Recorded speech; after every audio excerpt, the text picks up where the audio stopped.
Olá! No Viva a Saúde de hoje vamos falar de um mal que atinge cerca de 18% das mulheres brasileiras e 6% dos homens, a enxaqueca.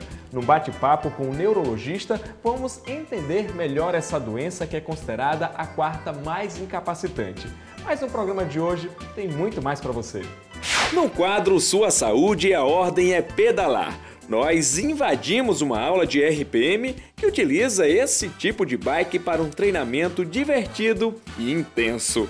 Já no Vida Alternativa, a repórter Kátia Pinheiro foi conhecer de perto o Shiatsu, uma terapia japonesa que utiliza as mãos para restabelecer o equilíbrio energético e tratar disfunções do corpo. Tem ainda o Vida Saudável trazendo os benefícios da banana. Então fica com a gente que o Viva Saúde já está no ar.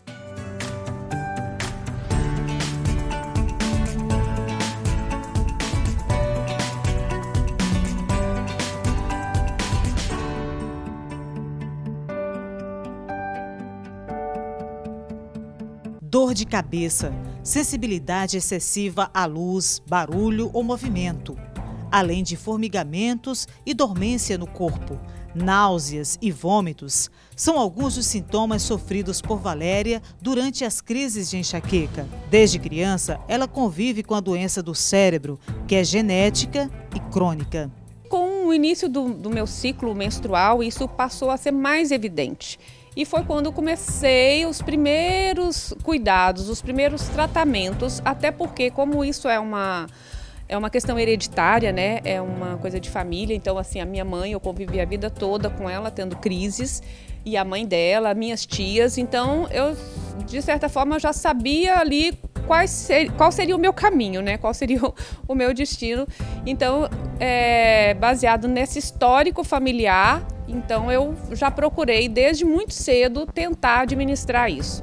Para evitar as crises de dor de cabeça, ela faz uso contínuo de medicamentos, cuida da alimentação, pratica atividades físicas e respeita o horário de dormir. Primeiro, eu fico atenta aos sinais, né? Eu já sei que eu sou uma pessoa que eu predisposta a isso. Ao longo dessa minha vivência, da minha vida toda, eu fui percebendo alguns fatores e com os tratamentos, as diversas tentativas de tratamentos, né, de pelo menos amenizar e administrar isso. Então hoje eu já sei que muitas coisas são proibidas para mim e outras é mais daquela vivência do dia a dia, coisas que não tenho como administrar. A correria, o estresse, essa coisa que para qualquer um causa certamente dor de cabeça. Então, no meu caso, talvez eu seja um pouco mais sensível a alguns fatores.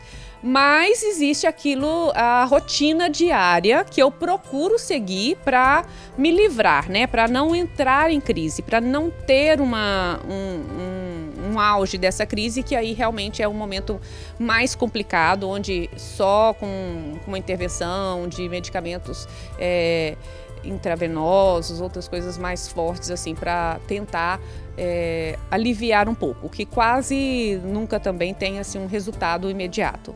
Entre tantos cuidados, Valéria sabe que o mais difícil é evitar os contatos com os mais diversos cheiros que possam provocar enxaqueca. Esse é um dos fatores que, naquilo que eu posso administrar para o meu uso pessoal de perfumes, shampoos, sabonetes, e as pessoas que convivem comigo e sabem, né, desse problema, né, meu marido, minha filha, eles têm esse cuidado, eles já percebem, eles já colaboram com isso. Mas eu não tenho como, eu vivo numa sociedade, eu vivo no meio, né, então não tem como você evitar determinados fatores. E até o meu próprio trabalho, né? Eu sou artista visual, então eu trabalho com muito material que tem, todo material tem o seu cheiro próprio, característico, então eu tenho que ter alguns cuidados, tá sempre em local bastante arejado, então são fatores que eu vou aprendendo a administrar.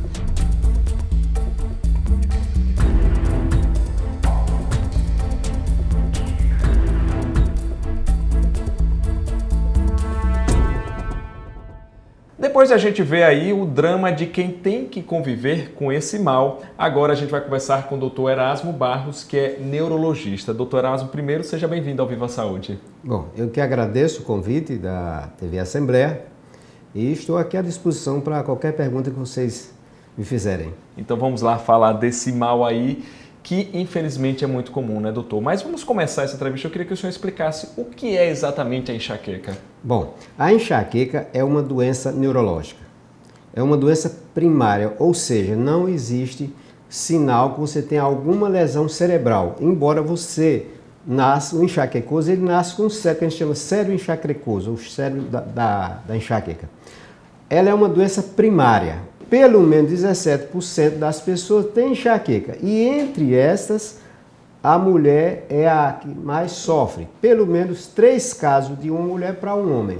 Claro que na adolescência, até a adolescência, é mais ou menos a mesma coisa, com mais ou menos as mesmas características. Na mulher, ela vai mudando o jeito de acordo com a idade. Por exemplo, você sai da criança, vai para a adolescência, você vai mudar uma menina vai menstruar e ela vai mudar as características. Quando você engravida também ela muda as características, que podem inclusive melhorar a partir do 3º mês de gestação.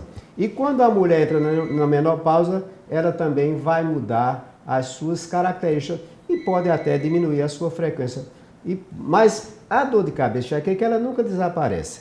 Eu digo sempre que a gente pode colocá-la no banho-maria. Então, como ela é uma dor primária, ela é uma cefaleia primária, ela tem fatores desencadeantes próprios da enxaqueca. Por exemplo, sol é um fator desencadeante. Alimentação irregular. Por exemplo, se você priva a alimentação, você pode ter alguns tipos de frutas, também, principalmente as frutas ácidas, mas eu já vi, qualquer fruta pode ser um fator desencadeante de uma enxaqueca. Alimentações gordurosas, enlatados pode desenvolver, embutidos, crustáceos. Ou seja, então essas pessoas que têm essa predisposição genética, esses fatores terminam... São desencadeantes próprios da enxaqueca. Entre estes fatores desencadeantes que eu estou falando aqui, o principal é o fator estresse.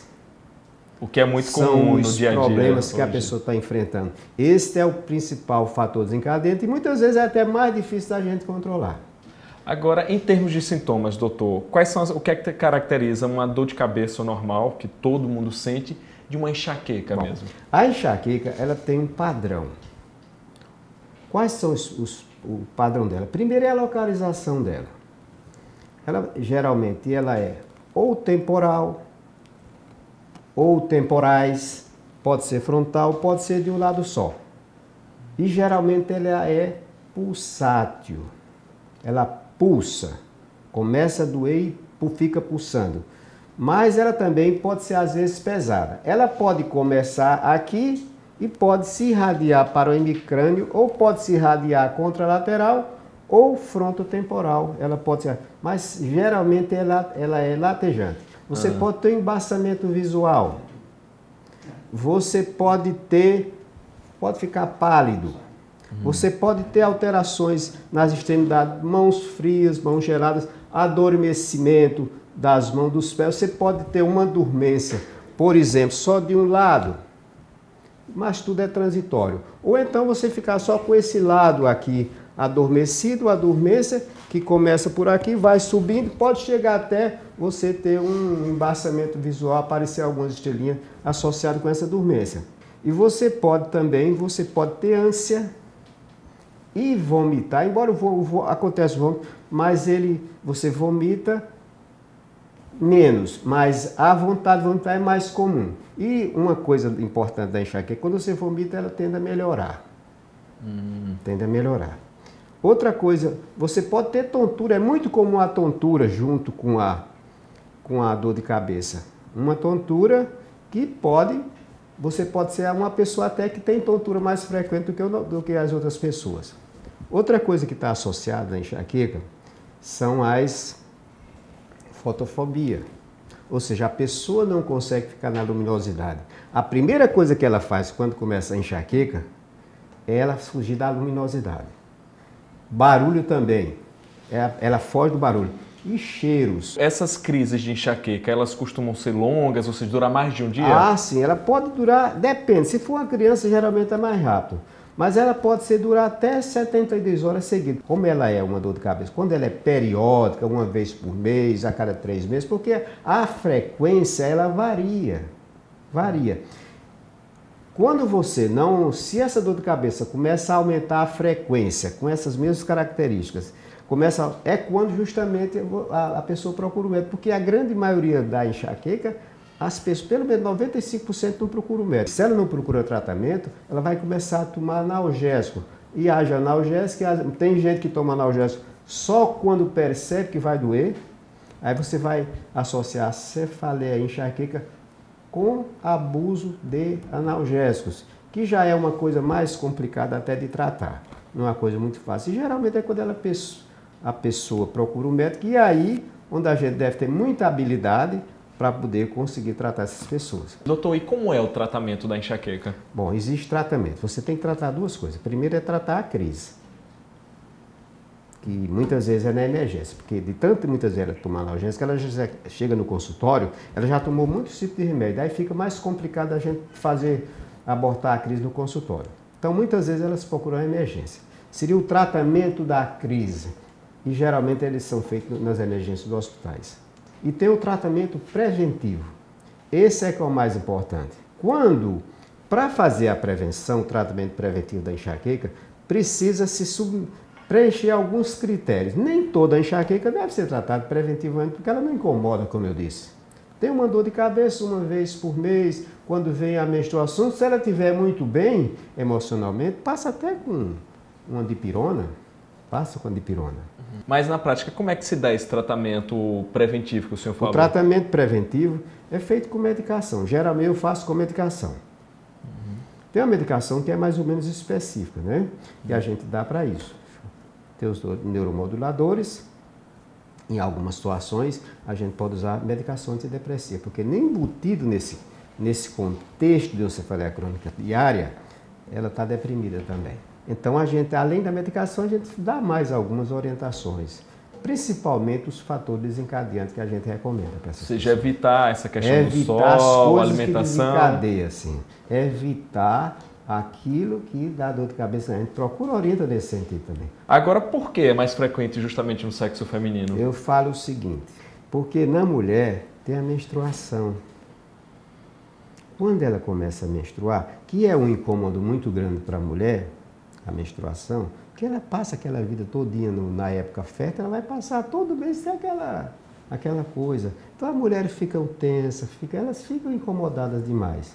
Doutor, para encerrar, a gente sempre pede, né, que o especialista dê uma dica. Então, relacionado à enxaqueca, qual é o conselho que o senhor pode dar para a população, para as pessoas que já sofrem desse mal, enfim, qual é o cuidado que eles podem ter para evitar sofrer aí com a enxaqueca? A primeira coisa é tentar descobrir quais são os principais fatores desencadeantes. Por exemplo, se é privação de sono, você procure dormir o suficiente para que ela não apareça. Se é por uma alimentação irregular, você procura comer sempre na hora certa, não deixar ficar muito tempo, perceber o que vai dar, você já come uma alimentação.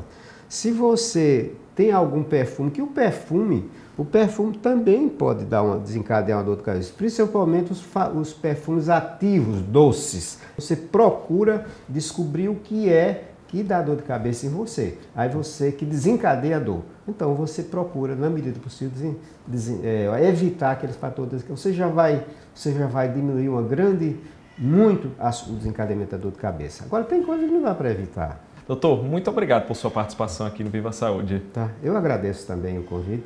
Estarei sempre à disposição de vocês. Ok, muito obrigado. Bom, agora você não saia daí, porque no próximo bloco você já sabe que a gente muda de assunto, tem o quadro Vida Alternativa, Sua Saúde, Vida Saudável, tem muito mais para você e eu te espero daqui a pouquinho, depois do intervalo.